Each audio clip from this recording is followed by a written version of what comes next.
Boa noite, pessoal. Estamos aqui conectados com mais um Hall Podcast. No dia 21, sexta-feira, mais uma entrevista especial para vocês. Rapidamente aqui vou estar dando uma introdução, apresentando o nosso entrevistado à noite, que hoje é o pastor Dernival. Tem uma história grande aqui para contar para nós.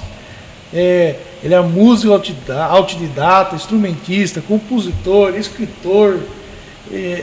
Tem várias coisas que o homem é prendado. Então hoje você vai conhecer um testemunho de vida aí edificante, poderoso. Eu creio que Deus vai falar muito com o coração de vocês. Então, sem muitas delongas, rapidinho nossa vinheta de abertura. Na sequência a gente volta com o nosso Hall Podcast.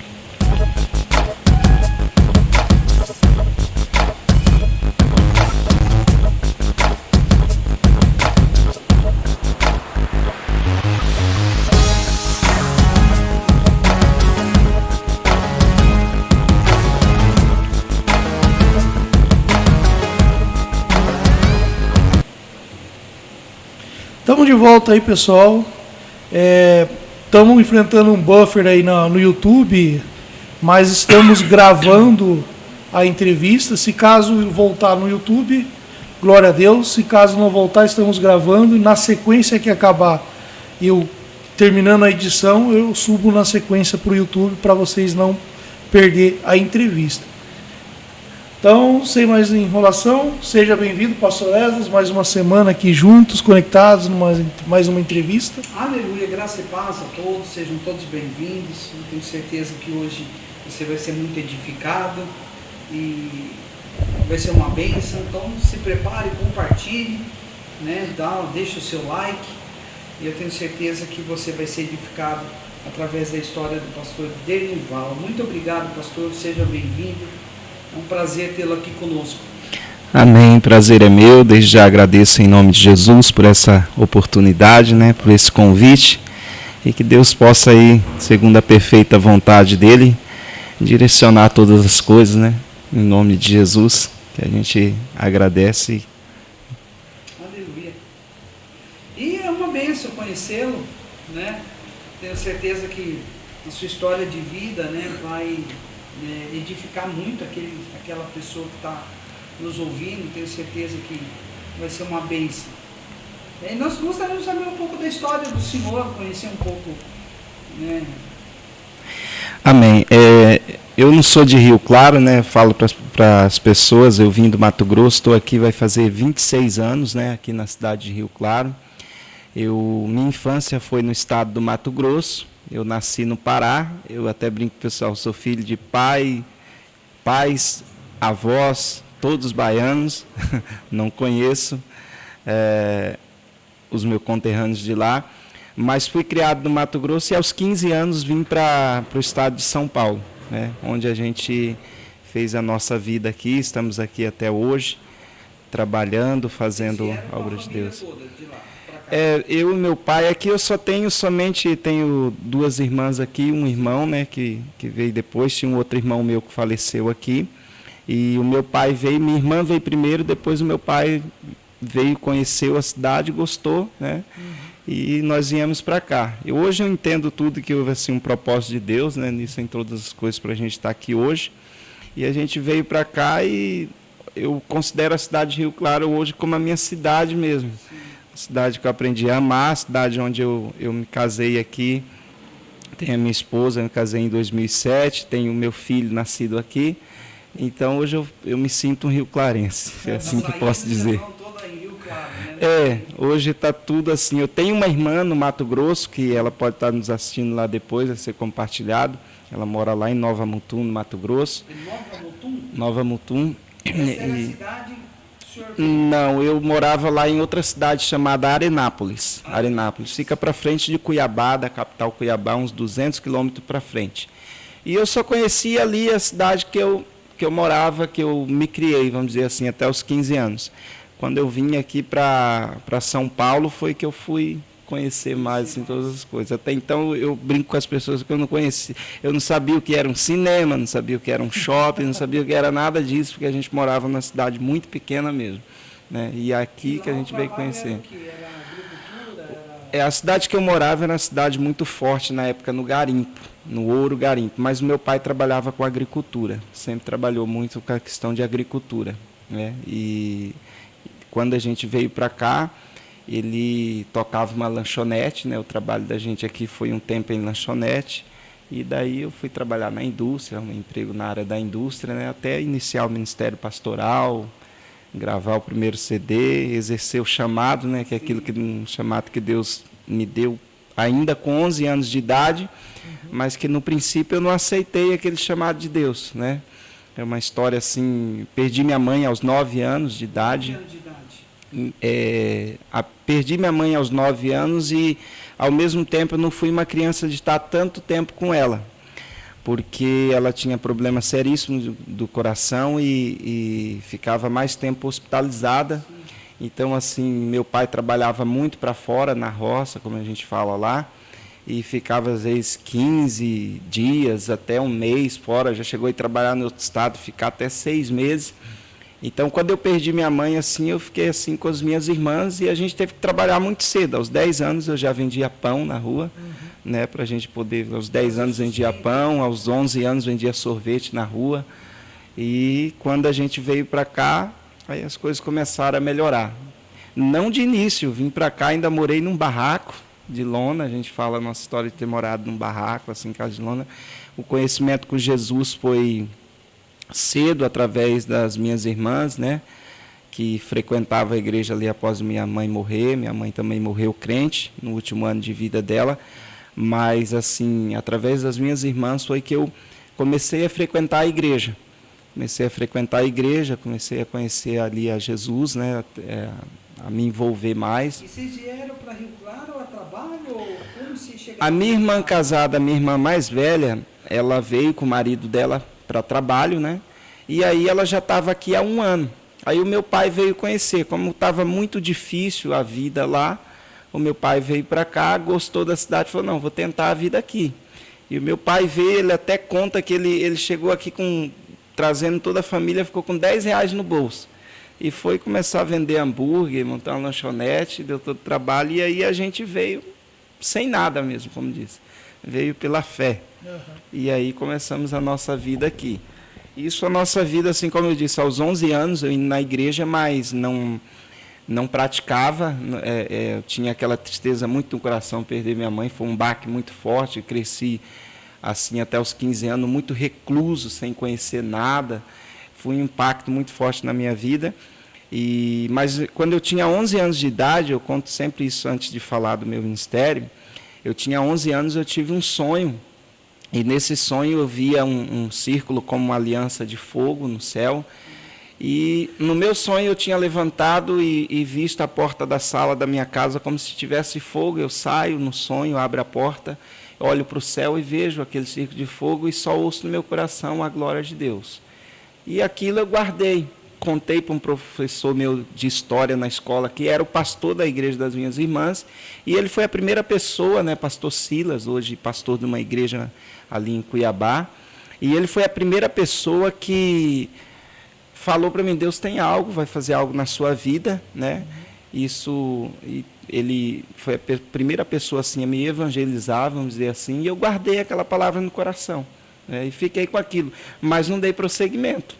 Foi só aos 22 anos de idade, já aqui em Rio Claro, que eu fui dar ouvidos ao chamado de Deus, desci as águas do batismo, né? E fui dar início ao ministério. Desde novo, sempre fui apaixonado pela música, mas só com 19 anos, 18 para 19 anos, foi que eu fui ter a oportunidade de ter o primeiro violão. Então a gente assim passou uma infância muito difícil, mesmo quando veio para cá, uma dificuldade assim financeira muito grande.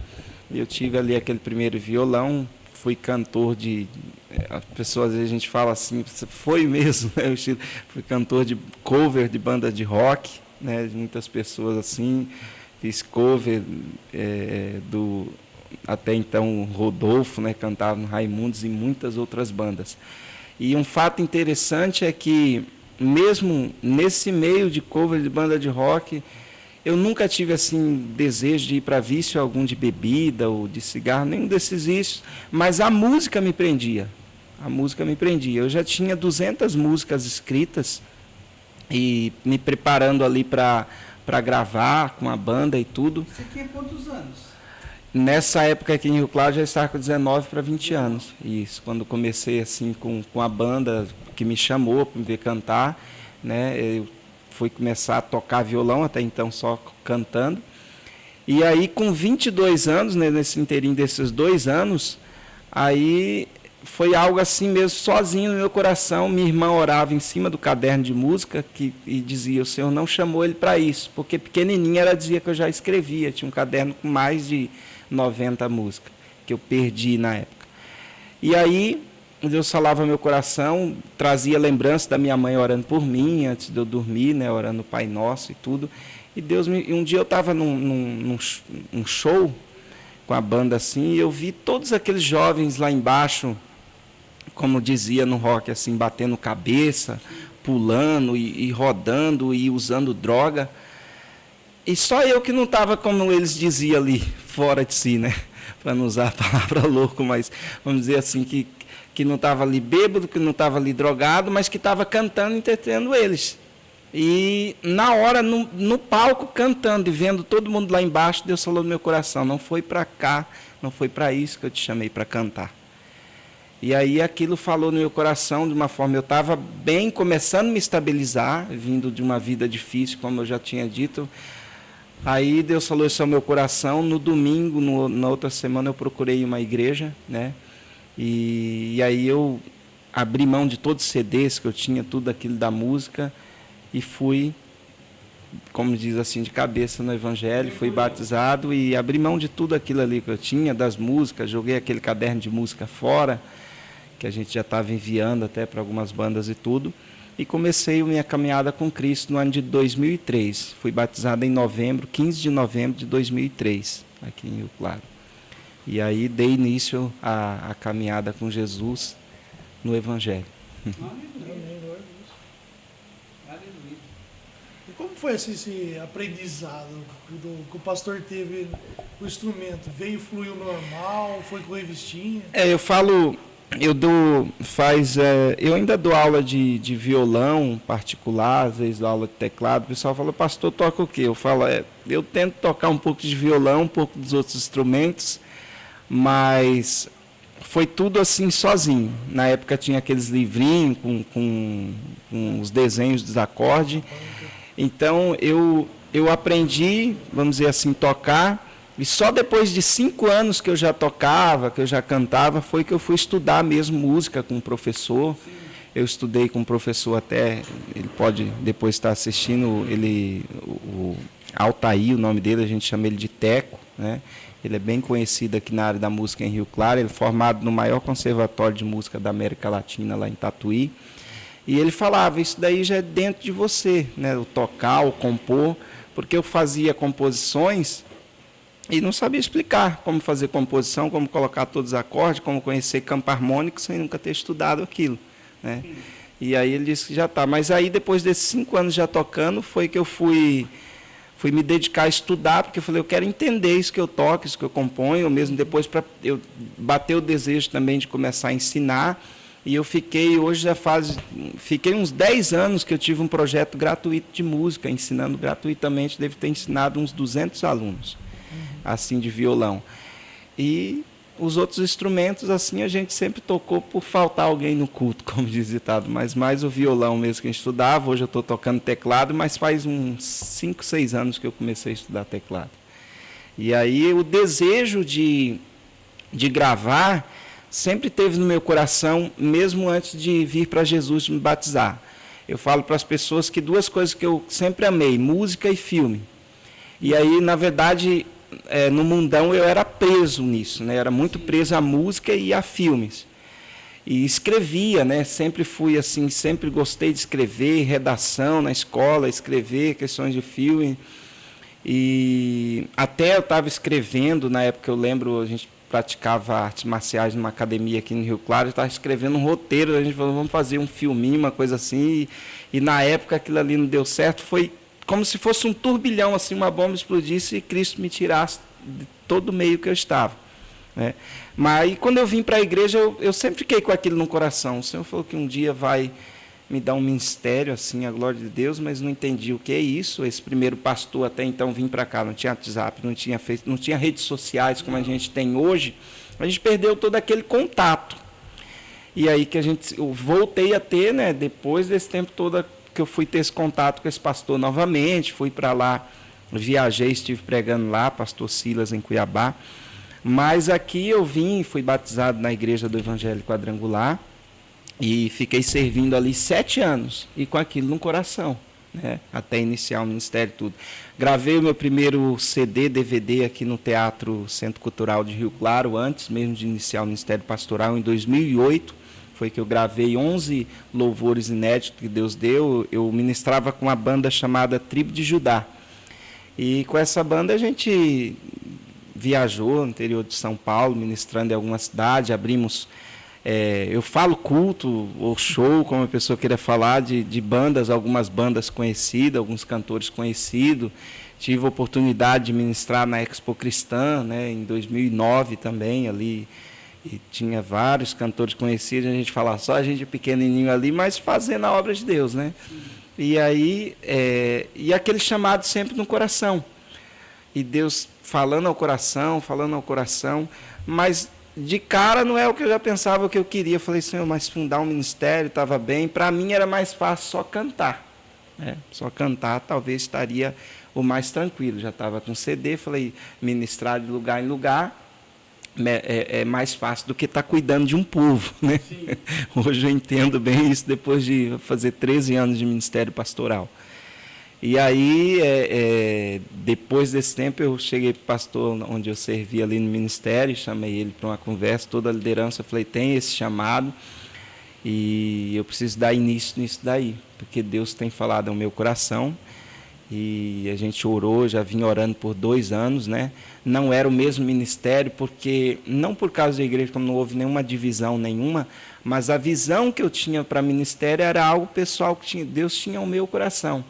E eu penso muito nessa questão de visão. Eu falei, se eu estou num lugar, eu tenho que seguir aquilo que está de acordo ali com a palavra de Deus. Não havia nada errado com a igreja, onde eu estava no sentido ministerial, mas eu tinha aquele chamado diferente para a minha vida, para aquele ministério que era a glória de Deus.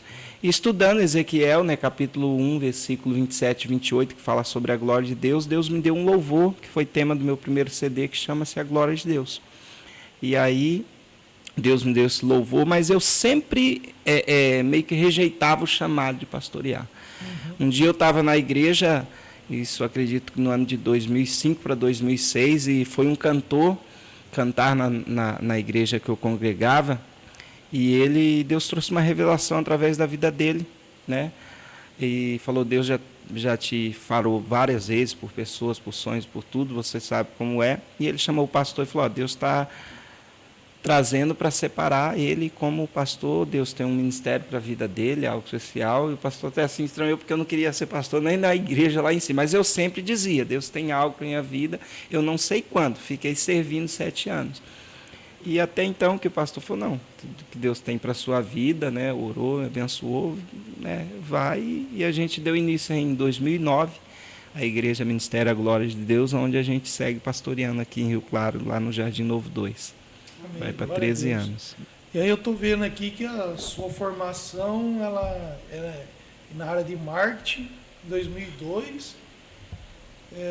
Você fez bacharel em teologia e hoje você é 100% integral para a obra ou ainda exerce alguma atividade? Alguma coisa? A minha formação em 2002 no marketing foi uma oportunidade que surgiu, né? Eu terminei o ensino médio e, como eu estava dizendo, eu sempre gostei da música e de cinema. Eu estava pensando até em ingressar numa carreira de arte cênica, como escritor, diretor, essa questão, mas isso era muito difícil no Brasil, principalmente em 2002, para alguém com pouco recurso.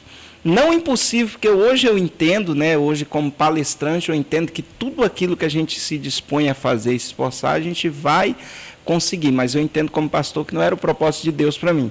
Mas aí surgiu uma oportunidade, eles escolheram os alunos na escola por notas ali que tinham terminado para fazer um curso pelo Senac. Foi um dos primeiros cursos de marketing que teve no Brasil, de técnico em marketing, que naquela época era um tecnólogo hoje da faculdade que se tem. E eu fui e ingressei, falei, eu sempre gostei, falei, a área de marketing, fui conhecer um pouco, entender, falei, algo que vai me ajudar um pouco, e fiz essa formação em marketing.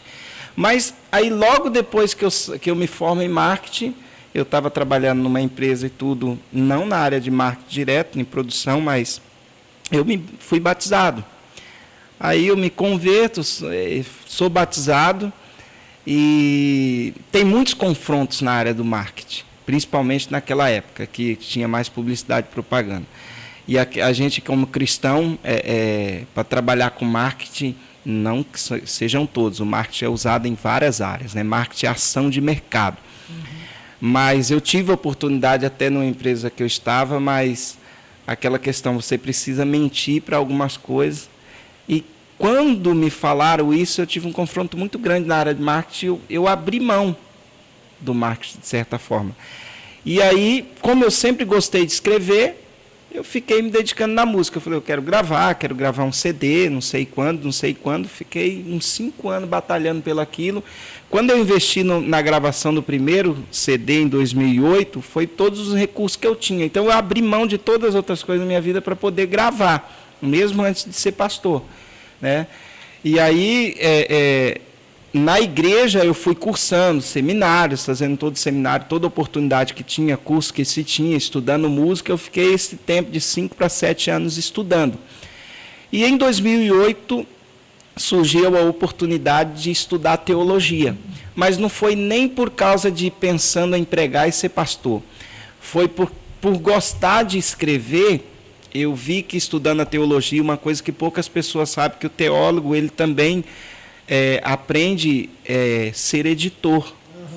E aí as pessoas pensam às vezes que o teólogo é só o pastor, é um padre. O teólogo, na verdade, ele vai estudar edição, ele vai estudar antropologia, ele vai estudar psicologia, ele vai estudar muitas outras áreas.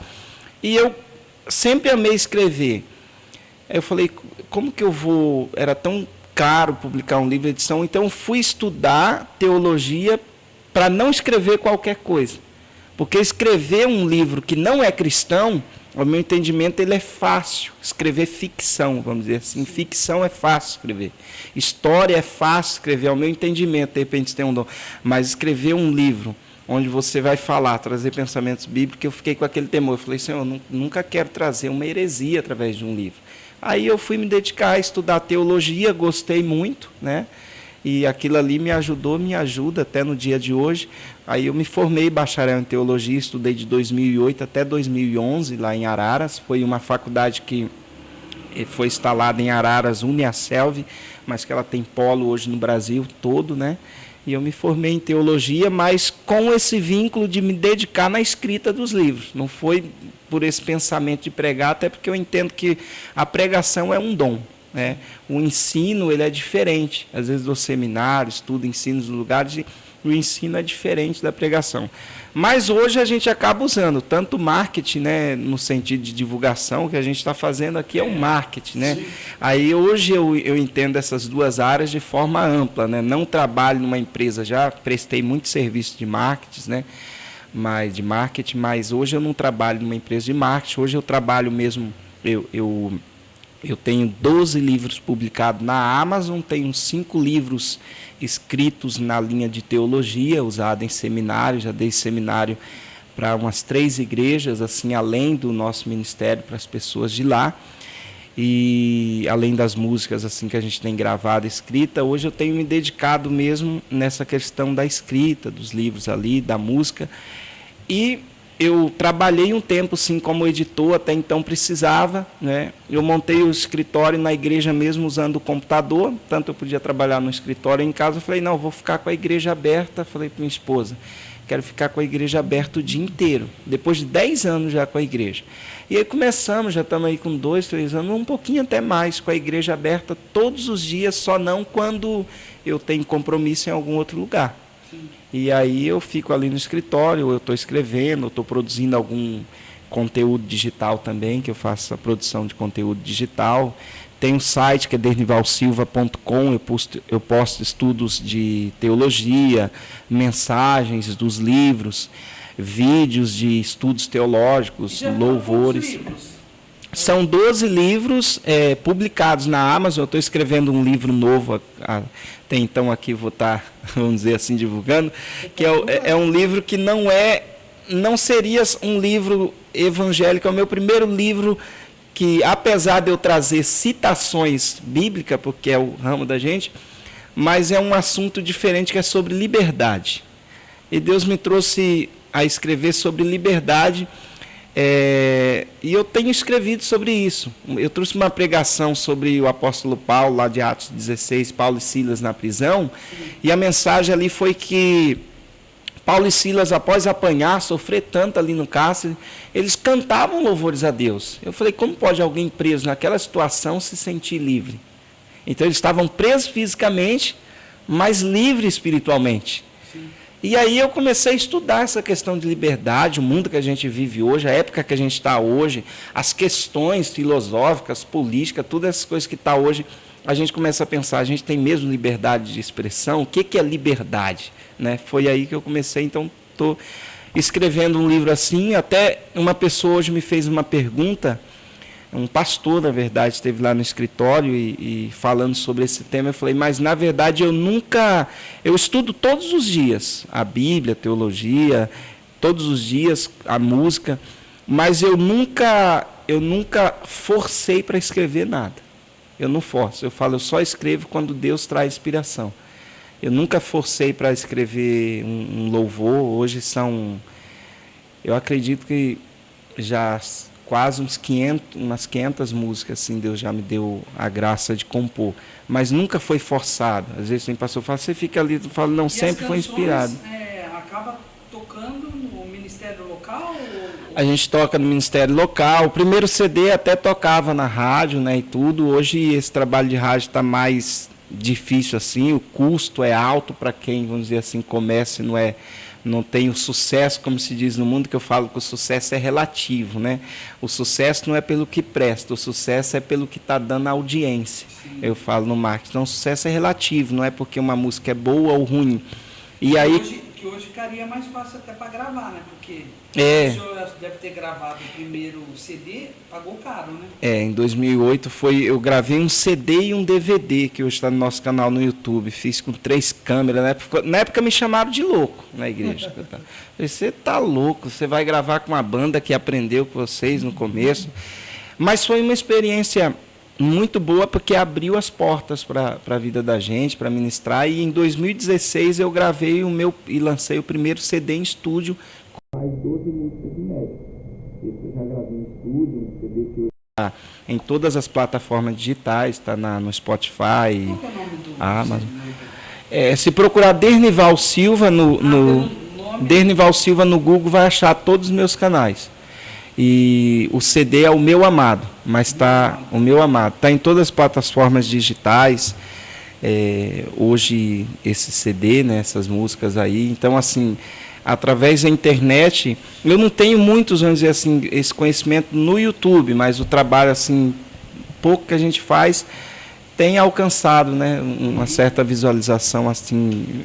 Por semana, eu tenho dito na igreja, assim, a gente tem tido em torno de umas 1000 visualizações em torno geral nos canais ali que a gente tem. E com o site. Então, hoje eu faço mais o trabalho de internet. Eu recebi um convite de um empresário de São Paulo, esse início de ano, para divulgar uma música minha. Mas ele queria fazer um trabalho que o valor ia ficar muito alto para a gente. Sim. Ele falou que colocaria a música aí no Brasil todo, né?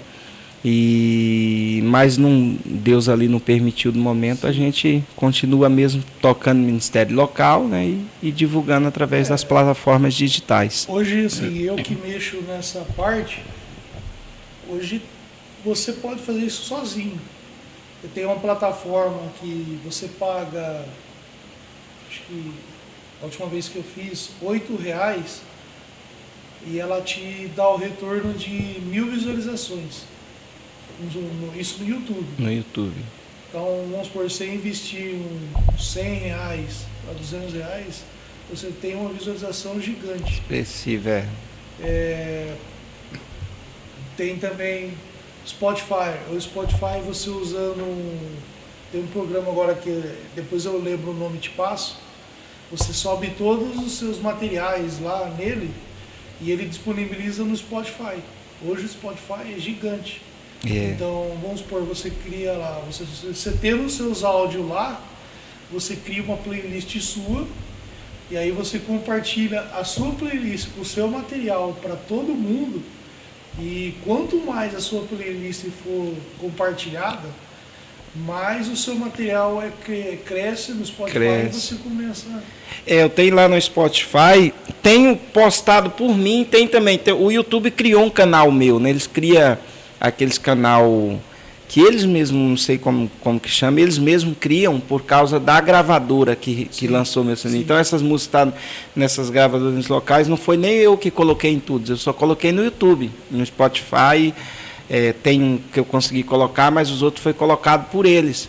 E eu, assim, como pastor, fiquei meio que perdido. Mas eu tenho, assim, as coisas dos direitos lá e tudo, vamos supor, quando render alguma coisinha. E eu coloquei mesmo tem o SoundCloud, né? Também, acaba tendo bastante visualização ali no SoundCloud. Na pandemia, né? O senhor não teve dificuldade com as músicas, né? Sim. Os direitos autorais o senhor tem, então a igreja já conhece as canções, então para o senhor já foi muito mais Bem fácil. Que o Facebook, às vezes eu brinco com os irmãos da igreja, eles barram até eu, né? Coloco lá uma música minha de fundo e vem ali o embargo, tem que colocar lá que eu sou o Denival Silva, o autor daquela música, e mando para eles, aí eles liberam. Eles têm tudo isso, mas o que eu falo hoje... Essa mídia que a gente tem hoje, essa oportunidade de um podcast, isso há alguns anos atrás era praticamente impossível, né? Isso, ao meu entendimento, isso é muito bom para a igreja. Sim. Porque a gente pode, eu dou videoaula pelo YouTube, pelo Facebook, tem um canal Denival Silva no YouTube, Denival Silva no Facebook, tem a página da igreja que a gente tem lá, acho que quase 1000 pessoas inscritas lá na página da igreja separada. E a gente tem essa oportunidade de passar, que nem eu falo, minha irmã no Mato Grosso nos assiste, pastores, não tem um pastor conhecido da gente na África, pessoas de outros lugares acabam, eu estava falando, pela Amazon, por exemplo, uma coisa como isso, era tão difícil a gente ser escritor. A editora te chamar para publicar um livro, isso era muito difícil, tinha que ser alguém de muito conhecimento. E através da Amazon, não, eu assinei um contrato com eles agora. A Amazon criou algo chamado, talvez vocês já conheçam, KDP, né? E eu falo que é como se fosse, fazendo uma propaganda aqui, a Netflix dos livros. Então a pessoa hoje paga R$19 na Amazon, eu não preciso só vender o meu livro.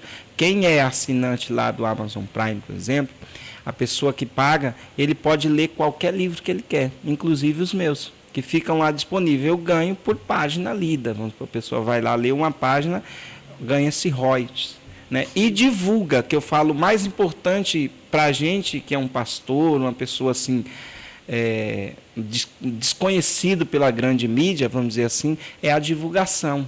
Sim. E a alegria que dá para a gente por ver pessoas ali, né, tendo o livro da gente, porque os meus livros, para vocês terem noção, eu e a minha esposa trabalha de forma artesanal. Eu comprei uma guilhotina, uma prensa, e nós imprimíamos e fazíamos esses livros. Então eu ia na igreja, eu levava tudo que a gente mesmo fazia, essa impressão, as coisas. Já fiz até para alguns pastores, depois editei, depois eu parei, não dava mais tudo assim, aí apareceu a Amazon, hoje fica mais fácil lá para a gente publicar. Só que de forma e-book, né, na Amazon. Eles fazem o impresso também, mas é um outro processo. Ele faz toda a correção? Não. Aí tem que ter o editor. Aí que entra, no caso, o meu trabalho. Eu mesmo faço o trabalho de edição. Hoje o senhor é editor? Eu sou editor de livros também. Aí eu não trabalho, falo para os outros editando. Já editei livro para alguns pastores, pastor de fora, pastores daqui. Eu tenho um pastor agora aqui de Rio Claro, né? Ele, pastor Francisco Paixão, né? Até divulgar o trabalho dele, eu editei um livro dele e foi colocado na Amazon lá, a biografia da vida dele. E ele de uma igreja batista também, aqui, Batista Nacional. E foi colocado lá, e ontem ele teve comigo lá no escritório, na igreja, que já uma editora lá se interessou, e como já está tudo editado, é mais fácil para eles. Então, para subir um livro na Amazon, eles não fazem esse trabalho, já tem que estar tudo diagramado, tudo pronto, né? Então tem que passar para um editor. E aí subir é a parte mais burocrática. Depois que está lá, e é com eles, aí eles fazem. A gente tem que ir divulgando, mas eles fazem todo esse trabalho, né, de e-book, divulgação, de venda. Vende-se no mundo todo. Se alguém... Tem pessoas, esse dia eu estava falando na igreja, foi uma surpresa, eu vi uma pessoa lendo o meu livro lá na Nova Zelândia. Eu falei, nossa, que interessante, né? Eu falei, você abre lá, você vê uma pessoa já... O gratificante que eu penso da internet é isso. A gente, às vezes, não é conhecido perto. E, às vezes, eu já recebi mensagem uma vez, um jovem, nos Estados Unidos, em Nova York, e brasileiro, e, pastor, eu ouvi o louvor seu aqui, o meu primeiro louvor, que chama Glória de Deus, e eu ia me suicidar, ele disse. E eu ouvia, e esse louvor me trouxe alegria. Então, para mim, essas coisas não têm preço. E a música ir para outro lugar. Então, a mídia digital, eu falo para as pessoas hoje, entendendo no ponto de marketing também, a mídia digital é uma ferramenta muito importante para a igreja. Eu não menosprezo a igreja presente, jamais, porque a igreja precisa, ao meu entendimento, tá, teológico assim, a igreja precisa estar em comunhão, seja nos lares, seja num prédio, se reunir, porque comunhão é o que fortalece o corpo de Cristo. Sim. Então, esse vínculo presente, tanto que a Bíblia fala, não deixe de congregar. Então, assim, só que essa facilidade da mídia ajuda muito, porque uma pessoa te assiste longe, uma pessoa vê uma mensagem, uma pessoa tem oportunidade de te assistir depois. Então, isso facilitou, vamos dizer assim, para quem tem um poder aquisitivo menor. Sim. Das igrejas menores, eu penso muito assim, porque até então era só na televisão, né? Onde é tudo muito caro. Hoje, até a televisão, eles vão colocar lá quem está em destaque nas mídias sociais, né, na internet. A pena é que o que eu falo para as pessoas, eu não me considero um músico, a pessoa fala, você é um músico, enfim, sou um músico, um escritor, mas a pena é que o sucesso hoje não demanda de conteúdo ser bom ou ruim, demanda de que as pessoas estão aceitando. Então a gente, ao mesmo tempo, vê também que as pessoas... Né, com perdão da palavra, as pessoas consomem muita porcaria. Sim. Então aí a gente vê o nível de mentalidade que está no mundo. Até mesmo dentro da igreja, né? Dentro da igreja também. Músicas, né? Passamos, eu aí que sou da velha guarda cristã, então a gente vê que até as letras mudaram muito. Mudou. Tivemos aí tempos de letras, né? Falava sobre evangelismo, falava sobre vida de Deus, fluir de Deus, mas também tivemos músicas nesse tempo aí de 20 anos que era o ego do homem, o próprio homem como figura principal, né? Então hoje é o que o senhor falou, às vezes falta mesmo belas letras, né? Falta isso que o senhor está falando, pastor Êxodo. Eu até falo para as pessoas assim, eu não me considero um pastor questionador. Eu apenas ensino, principalmente quando eu ensino assim de discussões teológicas, eu só costumo ensinar mesmo lá na igreja, para o povo que eu dirijo. Eu nunca fui numa igreja assim para... Mesmo pelo fato que cada pastor traz uma visão para a igreja. Né? Mas isso é uma verdade que assim, eu tinha 200 músicas escritas. E eu nunca usei nenhuma das melodias das 200 músicas para colocar uma música minha. Um louvor meu que hoje eu tenho. Porque eu entendo que assim, os louvores foram dados pelo Espírito Santo. Então, como músico hoje, eu penso que a gente não precisaria, mas as pessoas usam, às vezes, outras melodias, e acabou saindo, então, vários tipos... Eu nem questiono ritmos musicais, acho que cada um tem... Mas a questão da letra, eu falo para as pessoas me perguntam muito teologicamente, na Bíblia não está escrito proibido ouvir uma música? Eu falei, não, realmente não está escrito explicitamente na Bíblia. A Bíblia tem muita coisa que não está escrito explicitamente. Por exemplo, lá não está escrito proibido fumar. Mas a gente sabe o dano que o cigarro prejudica, o vício, as coisas, para onde vai. Eu falei, a música é da mesma forma. Só que o problema da música está na letra.